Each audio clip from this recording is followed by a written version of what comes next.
यहाँ मौजूद वो तमाम तंजीमें जिनके जिम्मेदारान यहाँ हाजिर हैं और माए बहने और साथियों, 12 नवंबर के बाद जो वाकया मामूली सी तशद्दुद में पेश आया, जिसके बाद हजारों लोग मुतासिर हुए। हजारों इसलिए बोल रही हूँ कि लोग 60 से ज्यादा लोग जेल में थे, लेकिन मुतासिर होने वाले मालेगांव शहर के सारे सियासी समाजी लोग थे। कुछ लोग डर कर चले गए, जो बचे थे उनको डराने की कोशिश की गई। ये 12 नवंबर के बाद ऐसे हालात बना दिए गए कि किसी तरह का भी तहरीकी जमहूरी तरीके से अपनी इजहार ख्याल करने की हिम्मत मालेगांव शहर में न हो, ऐसी कोशिश की गई थी। और पुलिस वाले, शासन प्रशासन ये समझता था कि उन्होंने लीडरान के साथ साथ मालेगांव शहर के मर्दों को भी चूड़ी पहना दी है। तो आज मैं शासन प्रशासन को ये बताना चाहती हूँ कि चूड़ी पहनने वाली खवातीन यहाँ आई है, जो मर्दों की तरह तुम्हारा मुकाबला कर रही है। अभी तुम जिनको चूड़ी पहनाने की बात करते थे, उनकी हिम्मत तो तुमने देखी ही नहीं। जो चूड़ी पहन के आई है उनका मुकाबला करो, ये समझ लो। न्याय साहब हमेशा कहा करते थे कि मेरे शहर की औरतें शेरनी है, शेरनी। मैंने हमेशा ये बात की है। अभी सिर्फ औरतों का तुमने गुस्सा देखा है, अगर मर्द अपने खुद पर आ जाए तो कहेंगे दादा वादा, कोई पोता वोता नहीं है। अगर कोई दादा है तो उसके भी बाप मालेगांव शहर में सब मौजूद है। ये तो माँ को ही देखे हो आपने।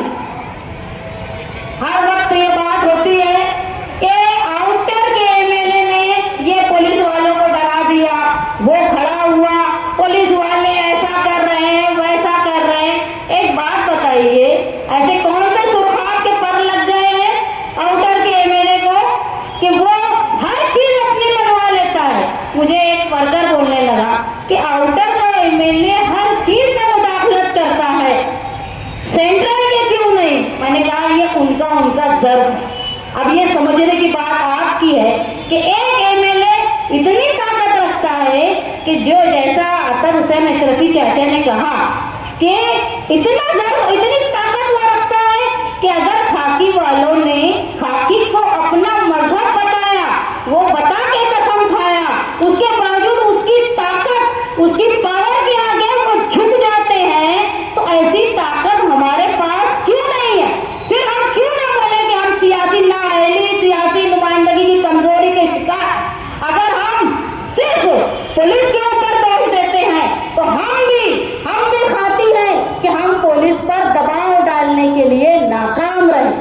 ऐसा नहीं है कि बीजेपी, शिवसेना, उस वक्त की शिवसेना अब तो टुकड़ों में बढ़ गई, वो इख्तिदार में पहली बार आई है।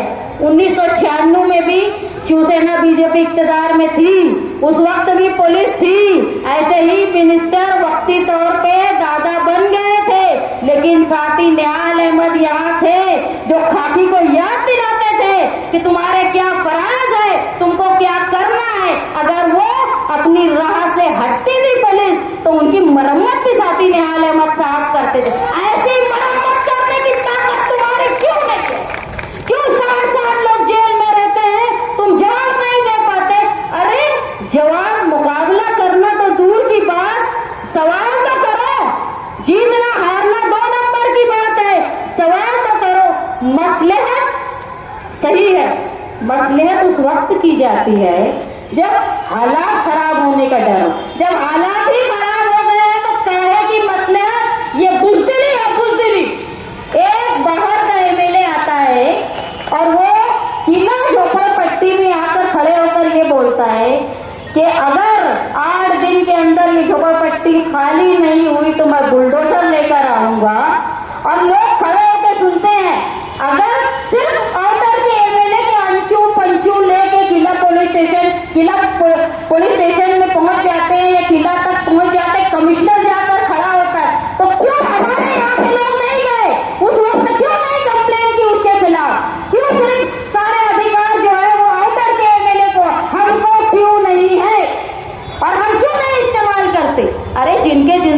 रिश्ते हैं वो कायम रखो, लेकिन तुम्हारे को वोट देने वालों का हक मत भूलो। आज अगर किसी की बस्ती पे आफत आई है और तुम खामोश हो तो तुमको दुनिया में नहीं ऊपर भी जवाब देना है, वो तो ख्याल रखो। मैं साथी निहाल अहमद साहब की वर्कर होने के नाते, बेटी होना तो बहुत बड़े फर्ज की बात है, मैं उनकी वर्कर होने के नाते, उनके उसूलों पे चलने के नाते मैं मालेगांव शहर की किला झोपड़पट्टी से ये वादा करती हूँ कि हमारे अंदर जितनी ताकत है तुमको बचाने के लिए, तुमको बनाने के लिए निहाली सोच के वर्कर, लीडर और जनता दल तुम्हारे साथ खड़ी रहेगी।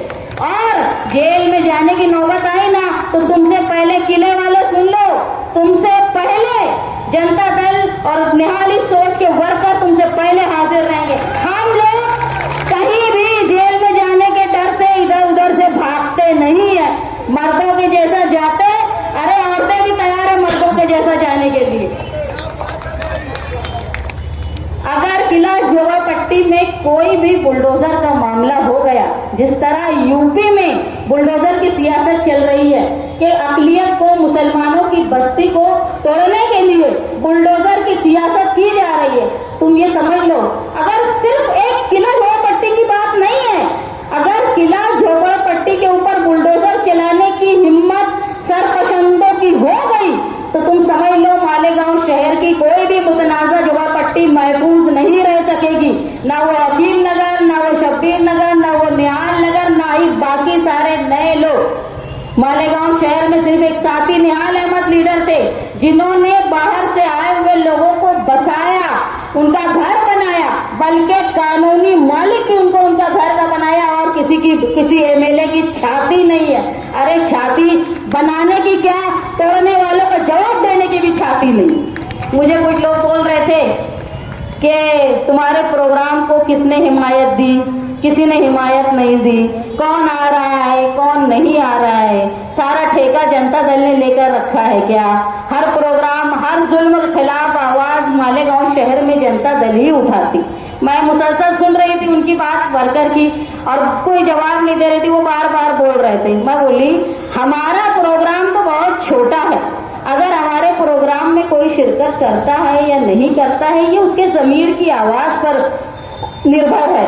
अरे जब आहानत रसूल का मामला आया तो शहर के लीडरान वहां नहीं आए पुलिस के डर से, तो हमारा मामूली प्रोग्राम की क्या हैसियत, ये समझ लो तुम। जब आहानत रसूल का मामला आया तो तब भी डर गए थे लोग, इसी जगह पर कौन मौजूद था कौन नहीं मौजूद था। मैं तो पहले भी ये सवाल करती थी क्यों नहीं आए थे, क्या उनको मालूम था केस होने वाला है, उनको मालूम था कि यहाँ के लोग जो है वो जेल में जाने वाले हैं।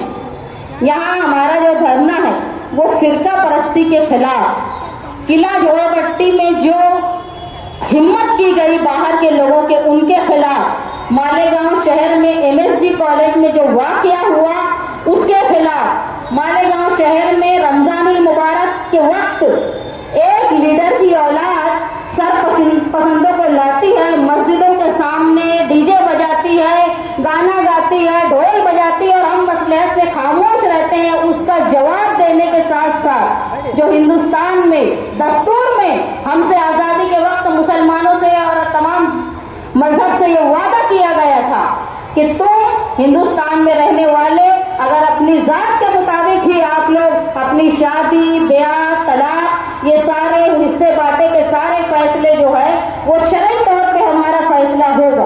और अब जो नया कानून आया है कॉमन सिविल लॉ, जिसमें शरई कानून को खत्म करके कोर्ट से हर फैसला होने वाला है, उसका ये धरना मजम्मत करता है। और हम हिंदुस्तान की हुकूमत के साथ मालेगांव शहर की पुलिस को भी बता देना चाहते हैं कि ये अभी अलामत है, अगर तुमने हमको दबाने की और रोकने की कोशिश की और जुल्म लादने की कोशिश की तो याद रखना साथी निहाल अहमद साहब कब्र में गए हैं, उनके उसूल और उनके तमाम वर्कर कब्र में नहीं गए। हम लड़ेंगे, जाएंगे, लेकिन मालेगांव शहर की किसी बस्ती को तकलीफ नहीं होने देंगे। तुम अगर बुलडोजर की सियासत करते हो, खिलाफ में बोलते हो और कोई जवाब नहीं देता, अगर पुलिस अपने देखने का नजरिया दो आंखों से रखती है, जो मालेगांव सेंट्रल को अलग आंख से देखती है, मालेगांव आउटर को अलग आंख से देखती है, तो हम वो आंख को निहाली अंदाज में, जमहूरी अंदाज में, वो जानिबदारी वाली आंख को जनता दल निहाली अंदाज में खोलने की ताकत भी रखती है। ये याद रखे, हुकूमत किसी की भी हो, राज सिर्फ दस्तूर का रहेगा। ये बात याद रखे। अगर कोई ऑफिसर किसी लीडर की चाटुकारिता में अपने कानून को, अपने फराइज को भूल जाता है, तो मालेगांव शहर की आवाम उन सियासी लीडरों को भी, उन पुलिस वालों को भी उनका कानूनी दर्जा बताने की पूरी कोशिश करेगी। आप तमाम लोग जो दस्तूर बचाओ कमेटी के प्रोग्राम को आज शिरकत किए, वो तमाम तंजीमें, अंजुमनें जिन्होंने हमको हिमायत दी, मैं दिल की गहराइयों से आप लोगों का इस्तेकबाल करती हूँ, शुक्रिया करती हूँ। और जिन्होंने